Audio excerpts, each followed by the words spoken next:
Vamos falar de Não Me Julgue Pela Capa, esse livro que eu dei 1,5 estrelas e eu sempre fico muito receosa ao falar que eu não gostei de um livro nacional, porque já aconteceu. Eu nem sou grande, vocês que me acompanham aqui no YouTube sabem que eu tenho pouquíssimos inscritos e no Instagram também eu perdi muitos seguidores desde que eu parei, porque eu tive uma época do livrismo que, enfim, eu cheguei quase a 10 mil seguidores e aí eu dei um hiato enorme. E aí hoje eu acho que eu tô com 6 mil mais ou menos, e apesar de ser pequena, aconteceu algumas vezes já, de alguns autores verem a minha resenha. E eu acho que isso deve acontecer, eu imagino, porque eles devem procurar, né, para saber o que os leitores estão achando. E por isso eu fico sempre pisando em ovos para quando eu vou falar sobre algumas coisas que me incomodaram num livro nacional. Então vamos começar pelos pontos positivos, que para mim é um pouco mais fácil, a gente chega nos pontos que eu acho que poderiam melhorar.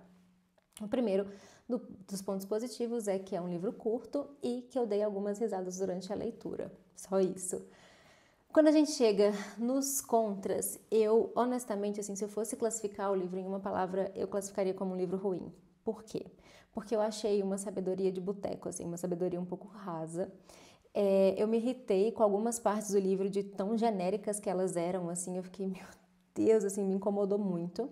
E o autor forçou uma conexão com o leitor que não rolou, sabe? Que não estava sendo recíproca, pelo menos na minha experiência de leitura. E aí isso tudo fez com que eu desse 1,5 estrelas, porque não foi uma experiência agradável, sabe? Me deu um pouco de irritação.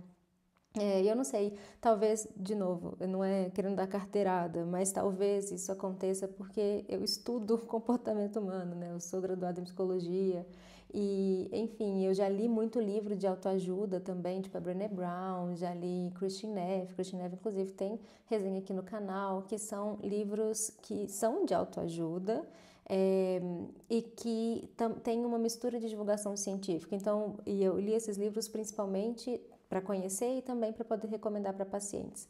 E aí, quando eu me deparo com um livro como o Não Me Julgue Pela Capa, eu tô olhando para baixo de burra que eu sou, porque eu ouvi ele no audiobook. Eu tô olhando aqui como se o livro estivesse aqui, mas eu tô com os outros dois que eu fiz resenha hoje. Quando eu me deparo com livros como esse, que tem o propósito de fazer a pessoa refletir e tal, e que não se aprofunda, me gera esse incômodo. Então, o que eu estou querendo dizer com esse parênteses é que talvez esse incômodo aconteça comigo, porque eu me julgo uma pessoa um pouco mais conhecedora de comportamento humano, uma vez que eu fiz uma graduação, uma especialização, então no mestrado, estudando especificamente isso. Então, talvez o que eu acho uma sabedoria rasa de boteco, para você não seja, porque você não dedicou a sua vida a estudar essas coisas. Então, para você pode ser que seja diferente, pode ser que você tenha uma experiência de leitura diferente, a depender do nível de conhecimento que você tem sobre esses assuntos. E isso não é, de novo, né, eu querendo ser pedante, orgulhosa, nada do tipo. É só um parênteses que eu tenho que fazer para vocês entenderem um pouco de onde eu parto. Porque, por exemplo, igual quando eu vou ler ou fazer resenha sobre livros de feminismo, se você já viu alguma resenha de livro de feminismo aqui no canal, você vai ver que às vezes eu faço esse parênteses também, que eu sou uma pessoa que eu sou feminista desde que eu me entendo por gente. A minha mãe me ensinou, me criou para ser uma mulher independente, que trabalha, enfim. Então, eu tenho acesso e contato próximo com temas feministas há muito tempo. E aí, às vezes, um livro que eu julgo bastante inicial, de conceitos bastante simples ali do feminismo, para você pode não ser, para você pode ser exatamente o que você precisa, sabe? Então, esse parênteses de estou partindo daqui, por isso tive esse julgamento. Nossa, foi péssimo fazer isso, mas assim, estou partindo de um lugar e por isso tive esse julgamento do livro.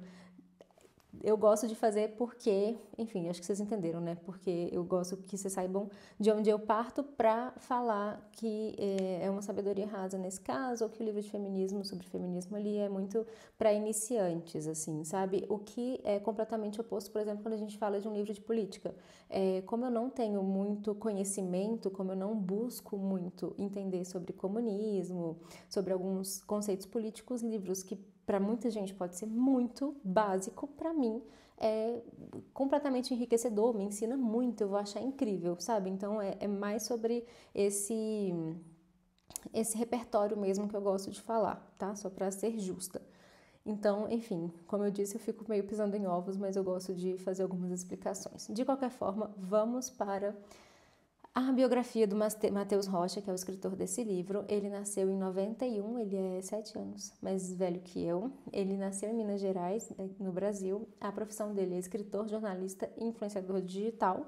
Ele é graduado em jornalismo e os temas recorrentes que ele trabalha são amor próprio, vulnerabilidade, superação de inseguranças e autenticidade. Isso é verdade, existem esses temas aqui, mas como eu falei, de forma um pouco superficial, e o estilo da escrita dele é sensível, direto, é verdade, é bastante direto, acolhedor, voltado para jovens adultos e leitores em busca de reflexões emocionais. E é aí onde mora meu problema, né? Essa pretensão de fazer as pessoas refletirem e às vezes não ter como fazer isso, ou enfim, fazer isso para um público muito específico. De qualquer forma, me conta se você gostou dessa resenha, se não, se te interessou comprar esse livro, e se você for comprar esse livro ou qualquer outra coisa na Amazon, por favor, faz isso pelo link que está na minha descrição aqui do vídeo, que você me ajuda muito, tá bom? Um beijo!